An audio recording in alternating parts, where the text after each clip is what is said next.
Sure. Yeah, sure. Sure. There you go. You guys, that there's some wisdom to that saying. Why don't you be creative? Let God guide your spirit. You're the policymaker. You're where the buck stops. And when the prophet speaks, the debate is over. It's you, President Nelson. Why don't you take a new approach instead of defend and abuse victims after it's already happened? Why don't you become creative and figure out how to prevent it from happening? You know how many families are leaving the church?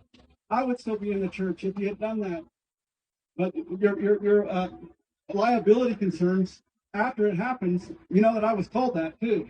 That I was told that our family was a liability concern because my son was dead and the abuse, and we had the suicide note that said the abuse happened at church, right? So that as soon as they read that we were a liability concern. So now I had no choice. They abused my family because my son died. Anyway. Jesus Christ, in the Sermon on the Mount, was very loving and very clear. He taught about turn the other cheek. In that same sermon, he also said that it would be worse that a millstone be hung around their neck and they'd be sunk to the bottom of the sea. This tells you how Jesus Christ feels about sexual abuse. Take it to you. Move forward. You have the ability to make change. One of the things that was just talked about was the fact that the internet age is here, as you were all very, very aware, which is why the response to the AP article obviously was what it is. But the reality of that situation is when people do further search on this, it ruins their faith. It hurts their testimony. And you are losing people that love you, people that want to do what is best. You're losing those people. I want to express that. But the other thing that I would say is my children, when I have a question, when I've had a question in the past, I've gone to my parents, I've gone to my trusted leaders. I'm 40 years old as of this year. But my children, they don't do that. They go to the internet. They're going to Google something and it's going to go to ex-Mormon Reddit. That's where they're going to get their information. Is that where you want them getting their information? Step up. Do right. One of the things that I'm going to share with you that breaks my heart, and I hope my wife will forgive me for sharing this, but we were talking to somebody the other night, and she was talking about abuse, and my wife actively attends with our children. And one of the things that she said that broke my heart was that when our 5 and 6-year-old are in primary class, that she stands outside the door. That is not right. My wife should not have to stand outside the door of her primary children's class to feel like they are safe and they are being protected. That's a common story that I've had so many Mormon parents tell me that exact thing. They don't trust or leave their kids alone at church. They don't think it's safe there. Isn't this a shame that children in the church, parents in the church are having to choose between the safety of their children and church membership? This is horrible. It's a common story. But unfortunately, you're up in a protected tower here, and you're just not hearing what people are really saying about what's going on. And these are active, faithful Mormons. Pay full tithing, but they're not safe. Their kids, they don't feel their children are safe. This is unacceptable.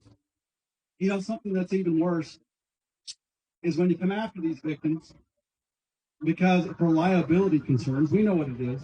Everybody knows. Because it's not just the church doing this. You got school districts doing the same thing. You got other churches doing the same thing. It's what they call the good legal advice. Kurt McConkie went and hung out with these guys and got that same legal advice that all the other churches are using. And people are being hurt. But the thing is for me, here I am a faithful member of the church, and I just lost a son to suicide. And now I'm having the men I look up to as speaking for God abusing me. They're telling me that my son's death is a liability concern. If it was the school district doing it or somebody, some business somewhere, that's one thing. But when it's the people that you believe represent God doing it to you, I can't tell you how painful that was for me. I could barely get out of bed. I want to say something to that because when you have that told to you by your church leader, then it causes you to look inward and say, this must be me. I must be wrong. And that is a gross, gross abuse of power. It is so unfortunate, and that does not come from Jesus Christ. When I've talked to a lot of my friends about this issue, and a lot of them said, well, we understand, but we also understand that the church has to protect itself.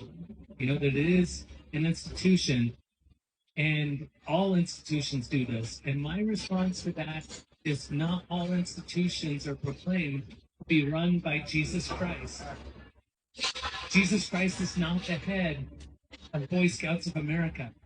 That is an issue that we definitely would love to address as well. But the bottom line is, Jesus Christ is supposed to be the head of this.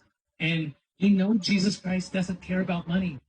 I know the church has to operate, but they've got plenty of money to take care of business. It's okay. You don't need all of it. Other people can use that money to heal. Other people can use that money in an open way or receive that money and inform the decisions the church makes. If they have to pay out $5 million or $2 million or $10 million every time there's a mistake, we know what the church cares about. We know that those mistakes will stop happening much quicker. That really is the answer. I mean, we understand the church has to protect the church. Or everybody in there, everybody out there will just come and sue the church. We understand that. We're not naive in that concern of yours. But why don't you get ahead of the problem with an effective abuse prevention policy? There's all kinds of ways that you can prevent abuse, and you're not using any of them. Have you not talked to any abuse prevention policy experts? They haven't. And I actually had my wife recruited one, a recognized top expert, active LTS, to come to some of those 2 years of meetings I went to. And he was a mental health professional too, and also he was a state senator. Eddie Ablerson was his name. Ablerson. And he's also a state senator from Arizona, so he knew how to adopt policy.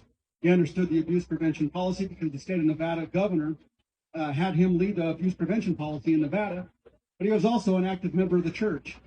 But they weren't interested in that.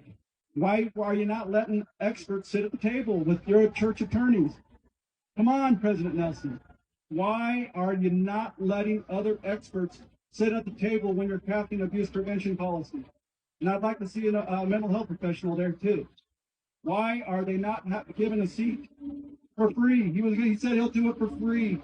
He said, Brian, I know there's a problem in the church. He knew it. This is an expert. And he was going to come in and help out for free to craft policy. He didn't give him a seat at the table, President Nelson. And it wasn't you. It was Hinckley. Before you, or Monson, I'm sorry. But you're going to follow the mistakes of those who came before you, President Nelson. And you know what, President Oaks? You're next. Why don't you start crafting some ideas so that when you're at the when the prophet speaks, the debate is over point, you're ready to make some healthy changes. We're supposed to be a living and breathing church, not a museum. This is supposed to be a church that's progressing. Moses, we don't live everything the law of Moses taught us either, do we? We do things different. Was Moses not a prophet of God? To counter what he did and said with a new and greater truth